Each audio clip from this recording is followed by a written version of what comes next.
ఆసుపత్రిలోకి అడుగు పెట్టిన వ్యక్తి ప్రాణాలతో బయటకు వస్తాడో రాడో కూడా చెప్పలేని పరిస్థితి. అందుకే హాస్పిటల్స్ అంటే భయపడుతున్నారు చాలా మంది. అయితే అనంతపురం జిల్లాలోని ఆ ఆసుపత్రి మాత్రం విభిన్నం. అక్కడకు వెళ్తే చాలు ఎలాంటి ప్రమాదం లేదని అనుకుంటున్నారు. సామాన్యుల నుంచి వీవీఐపీల వరకు అందరూ అటువైపే చూస్తున్నారు. ఇంతగా ఆసుపత్రి ప్రత్యేకత ఏంటి?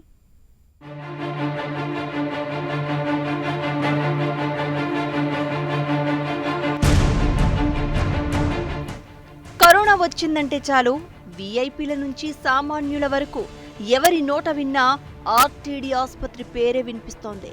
అనంతపురం మాత్రమే కాదు, పక్కన కర్నూలు, కడప జిల్లా వాసులు కూడా ఈ ఆర్టీడీ ఆసుపత్రిలో బెడ్ కావాలని రాజకీయ నాయకులు, అధికారులతో రికమెండ్ చేయించుకున్నారు.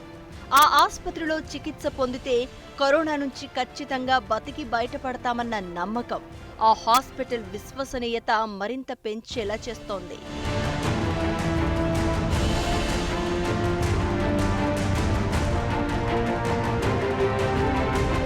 వైద్యం కంటే ఓ రోగికి డాక్టర్ అందించే ఆప్యాయ పలకరింపు ముఖ్యం.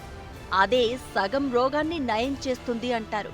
కరోనా రోగుల్లో భయాన్ని పోగొట్టి ఆత్మస్థైర్యాన్ని నింపితే చాలు మహమ్మారిని గెలవచ్చు. అయితే చాలా ఆసుపత్రుల్లో అలా జరగటం లేదు. కుటుంబ సభ్యులు పక్కన లేక, ఆసుపత్రి సిబ్బంది పట్టించుకోక, భయంతో, బెంగతో చాలా మంది రోగులు ప్రాణాలు విడుస్తున్నారు. అయితే బత్తలపల్లి ఆర్టీడీ కోవిడ్ ఆసుపత్రిలో మాత్రం అలా జరగడం లేదు. కోవిడ్ రోగుల్లో ధైర్యం నింపుతూ వారు త్వరగా కోలుకునేలా చేస్తున్నారు ఆ ఆసుపత్రి సిబ్బంది. మాకైతే చాలా మనస్ఫూర్తి మేము చేస్తున్నాము. ఎందుకంటే మేము కూడా ఒక సేవ చేయాలనే దాంతో చేస్తున్నాము. మేము సేవ చేసాము. తీసుకుని ప్రతి పేషెంట్కి బాగా మా ప్రేమతో వాళ్ళకి ఇచ్చి, వాళ్ళకి బాగా కౌన్సిలింగ్ చేసి, మీరు బాగా తినాలని చెప్పి అన్ని విధాలుగా మేము వాళ్ళకి బాగా ఇచ్చేస్తాం. మాకు కూడా సిస్టర్లు అప్పుడు బాగా కోఆపరేట్ చేస్తున్నాము. పేషెంట్లు కూడా బాగా రియాక్ట్ అవుతున్నారు. మాకు కూడా బాగా వాళ్ళు కోఆపరేట్ చేసి బాగా తింటున్నారు. వాళ్ళు కూడా మాకు ఎంతో ప్రేమగా వాళ్ళు పెద్ద వయసు వాళ్ళు కూడా ముక్కుతున్నారు. మాకు మీరు అలా చేయొద్దండి, మీరు పెద్దవాళ్ళ వయసు వారు, మేము మీకు సేవ చేసేకి మేము వచ్చినాము అని వాళ్ళకి మనస్ఫూర్తిగా మేము చెప్తున్నాము. ఆర్టీడీ కోవిడ్ ఆసుపత్రిలో 24 గంటలు డాక్టర్లు, నర్సులు రోగుల దగ్గరే ఉంటూ వారిని పర్యవేక్షిస్తున్నారు. బాధితులకు పౌష్టికాహారం అందించడంతో పాటు తినలేక ఇబ్బంది పడుతున్న వారికి స్వయంగా భోజనం తినిపిస్తూ కుటుంబ సభ్యుల్లా చూసుకుంటున్నారు. అందుకే కరోనాతో ఆసుపత్రిలో చేరాల్సిన పరిస్థితి వస్తే అలాంటి వారందరూ ఇప్పుడు ఆర్టీడీ ఆసుపత్రి వైపే చూస్తున్నారు. ఎవరు చూసినా ఆర్టీడీ ఆసుపత్రిలో బెడ్లు కావాలని కోరుకుంటారన్నారు. కరోనా వచ్చినంత మాత్రాన వారు అంటరాని వారవుతారా అంటూ ఆ ఆసుపత్రిలో రోగులకు భోజనం అందిస్తున్న సిబ్బంది చెప్పే మాటలు ఇప్పుడు ప్రతి ఒక్కరి మనసును కదిలిస్తున్నాయి. ప్రతి ఒక్కరికి ఎక్కడో మాకు కోవిడ్ వచ్చింది, మేము బతకాలంటే 10 మంది నుంచి విన్నప్పుడు హాస్పిటల్కి వెళ్ళాలని ఉంటారు. సో హాస్పిటల్లో ఏమవుతుందంటే ఎక్కువ మంది వచ్చినప్పుడు అందరికీ అరేంజ్ చేసే కూడా మనకి చేత కాదు. సో మేమేమంటామంటే ఎవరైనా ఇక్కడ రికమెండేషన్స్ పనిచేయవు, మళ్ళీ ఎవరికి మనం చెప్పాల్సిన అవసరం లేదు. బత్తలపల్లి ఎప్పుడు కూడా ఫ్రీ, ఎవరైనా పోవచ్చు, ఎవరైనా నడచవచ్చు, అక్కడ ఎవరైనా స్ట్రైట్కి వెళ్ళచ్చు ఎమర్జెన్సీ దగ్గరికి. అక్కడికి వెళ్ళి పలాని ప్రాబ్లం ఉందని వాళ్ళు అక్కడికి వెళ్ళి అనాలిసిస్ చేసుకున్నాక డాక్టర్స్ డిసైడ్ చేస్తారు ఎవరు అడ్మిషన్లోకి వెళ్ళాలి, ఎవరు క్వారంటైన్కి వెళ్ళాలి, హోమ్ క్వారంటైన్కి అని. సో ఇవన్నీ కూడా ఎవరైనా ఎక్కడి నుంచైనా వెళ్ళచ్చు, ఎవరికైనా ఫ్రీడమ్ ఉంది బత్తలపల్లిలో. ఆర్టీడీ ఆసుపత్రిలో 350 ఆక్సిజన్ బెడ్లు ఉండేవి. అయితే సెకండ్ వేవ్ తర్వాత కేసులు పెరగడంతో